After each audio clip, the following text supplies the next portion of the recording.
Hello student, स्वागत है एक बार फिर से आपके ही अपने यूट्यूब चैनल एमपी टीच पर। तो दोस्तों आज हम देखने वाले हैं भारतीय युग की प्रमुख विशेषताएं लिखिए। तो दोस्तों क्या देखने वाले हैं, भारतीय युग की विशेषताएं।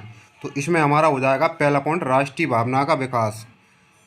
तो इसमें पहला पॉइंट तो हमारा हो जाता है राष्ट्रीय भावना का विकास। तो इसमें हो जाता है इस युग के कवियों ने काव्य के माध्यम से देश प्रेम की भावना का विकास किया तथा जनमानस में राष्ट्रता की भावना का बीजारोपण किया।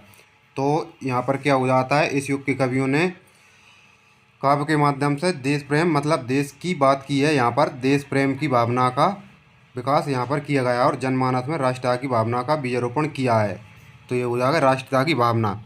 बहुत ही सिंपल भाषा में मैं आपके लिए बताने वाला हूँ, तो आप इसे अच्छे से कीजिए। और आपने चैनल को सब्सक्राइब नहीं किया है, जल्दी से चैनल को कीजिए सब्सक्राइब और बेल आइकन को ऑल सेलेक्ट कीजिए, क्योंकि आप अगर चैनल को सब्सक्राइब कर लोगे तो उसमें आपका ही प्रॉफिट होने वाला है। तो आप जल्दी से कीजिए चैनल को सब्सक्राइब। इसके बाद में हम देखते हैं दूसरा पॉइंट। तो दूसरे पॉइंट में हमारा हो जाता है सामाजिक चेतना का विकास। तो दोस्तों क्या हो जाएगा, सामाजिक चेतना का विकास। तो इसमें हम देखते हैं सामाजिक चेतना का। इस युग में सामाजिक चेतना उभर कर सामने आई। इस युग के कवियों ने समाज में व्याप्त अंधविश्वास एवं सामाजिक रूढ़ियाँ, तो यहाँ पर क्या, अंधविश्वास एवं सामाजिक रूढ़ियों को दूर करने हेतु कविताएं लिखी। तो दोस्तों इसमें यह है कि सामाजिक चेतना में कि इस युग के कवियों ने अंधविश्वास को समाप्त किया और क्या, रूढ़ियाँ जो कुप्रथाएं समाज में व्याप्त थीं उसका विरोध किया इस युग के कवियों ने। तो इसमें हो जाएगा हमारा दूसरा सामाजिक चेतना का विकास। इसके बाद में जो आता है हमारा तीसरा हास्य व्यंग। तो हास्य व्यंग में हो जाता है हमारा हास्य व्यंग शैली को माध्यम बनाकर पश्चिमी सभ्यता, विदेशी शासन तथा सामाजिक अंधविश्वास पर करारे व्यंग प्रहार किए।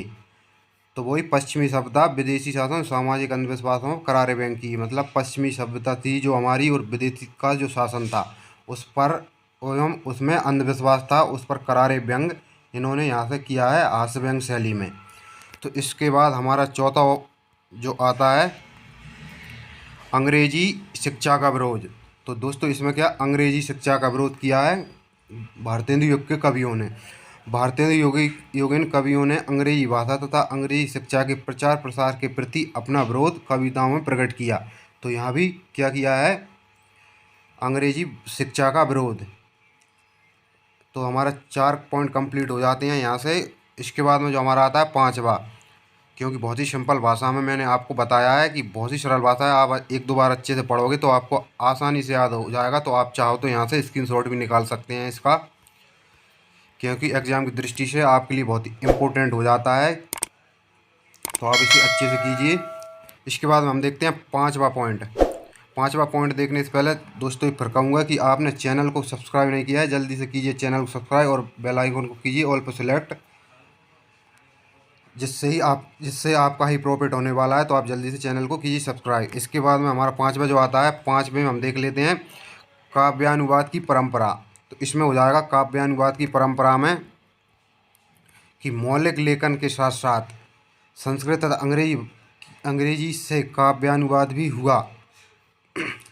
तो मौलिक लेखन के साथ साथ संस्कृत तथा अंग्रेजी से काव्यानुवाद भी हुआ। तो इसमें क्या हो जाएगा, भारतेंदु युग में मौलिक लेखन के साथ साथ संस्कृत अंग्रेजी में से काव्यानुवाद भी हुआ है। तो दोस्तों ये हमारे 5 पॉइंट यहाँ पर कंप्लीट हो जाते हैं, ये इसकी विशेषताएं हो जाती हैं। तो आप यहाँ से देख सकते हैं। इसके बाद में हम देखते हैं कि भारतेंदु युग के प्रमुख कवि तथा उनकी रचनाएं। कुछ इम्पोर्टेंट कवि हैं जो हम देख लेते हैं। इसमें हमारा पहला हो जाएगा भारतेंदु हरिश्चंद्र। तो भारतेंदु हरिश्चंद्र जी, इनकी रचनाएं हम देख लेते हैं। प्रेम सरोवर, प्रेम फुलवारी, प्रेम मल्लिका और वेणुगीति।